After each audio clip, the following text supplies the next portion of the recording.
কেমন আছেন সবাই? নিশ্চয়ই আল্লাহর রহমতে সকলে ভালো আছেন।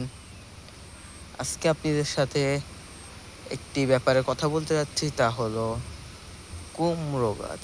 কুমড়ো গাছ লাগাবেন কি করে? কুমড়ো গাছের পাতায় পুষ্টি নেই, দেখলে মনে হয় যে শুকনো। এগুলো সম্পর্কে আজকের ভিডিও। আপনাকে দেখাচ্ছি। আমি একটি কুমড়ো গাছ লাগিয়েছি। এটি দেখেন, মাশাআল্লাহ, পাতাগুলোর সাইজগুলো দেখেন। এটা হলো আমার হাত আর এটা হলো আমার পাতা। দেখেন মাশাআল্লাহ কত সুন্দর। পাতা দেখলেই বোঝা যায় যে কি পরিমাণ পরিপূর্ণ শক্তি পাচ্ছে গাছটি। কিভাবে পাচ্ছে গাছটি শক্তি পাওয়ার মূল উপায় আপনি মাথায় রাখতে হবে। আপনি কিসের জন্য চাষাবাদ করবেন? আপনি কুমড়োর শাকের জন্য চাষাবাদ করবেন নাকি কুমড়োর জন্য চাষাবাদ করবেন, সেই ব্যাপারে। দেখেন, আমি এখানে দেখেন একটি বা দুটি গাছ আছে আমার এখানে মোট দুটি গাছ আছে। দুটি গাছে কি সুন্দর সব পাতা সরিয়েছে এবং খুব সুন্দর শাক বের হয়েছে। আমি একটা মুড়া তৈরি করছি। এই মুড়াটা খুব সুন্দরভাবে হয়েছে। এটিকে কিভাবে দিলে আপনি বুঝবেন মুড়াটা পরিপূর্ণ, আমি দেখাতে যাচ্ছি। এই যে মুড়োটা আমার দেখাই, দেখেন মুড়োটাকে আমি একটু উঠাই। বিসমিল্লাহ, কত সুন্দর তো শাখা ছড়িয়েছে। এটা কিভাবে? এটার ভেতরে কিন্তু আমি 2 প্রকার সার দিয়েছি। এটা কিন্তু আপনি বাইরে থেকে কিনতে হবে না, এটা আপনি নিজের বাসায় তৈরি করতে পারবেন এবং বাইরের থেকেও আনা লাগবে না।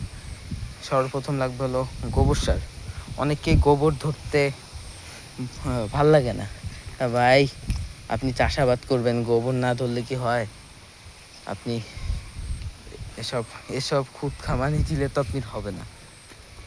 গোবর আর হলো পচা শাক সবজি, পচাটা যদি আপনারা মিক্স করে দিতে পারেন তাহলে খুব সুন্দর ফলন আসবে আপনি গাছের, এবং শাখাটাও সরাবে।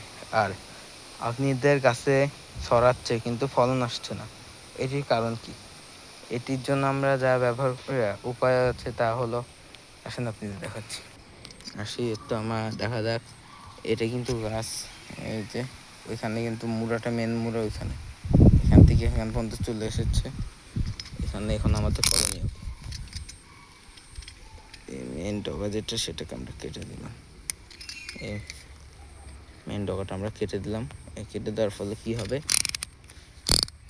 এই কানা থেকে একটি করে শাখা বেরোবে। এই যে একটি শাখা, এই শাখাটি যখন 2G কানা মানে শাখা বলা হয়, এই 2G শাখা থেকে যখন বের হবে তখন সেখান থেকে 50% পুরুষ ফুল এবং 50% স্ত্রী ফুল আসবে, যার ফলে আপনাদের কুমড়ো সুন্দর এবং সুস্থভাবে বড় হবে।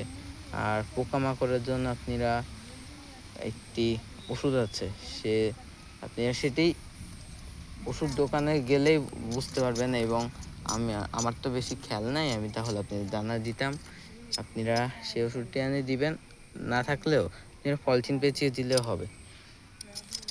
ধন্যবাদ, আমাদের সাথে থাকবেন। পরের ভিডিওর জন্য আমাদের চ্যানেল সাবস্ক্রাইব করুন। ধন্যবাদ।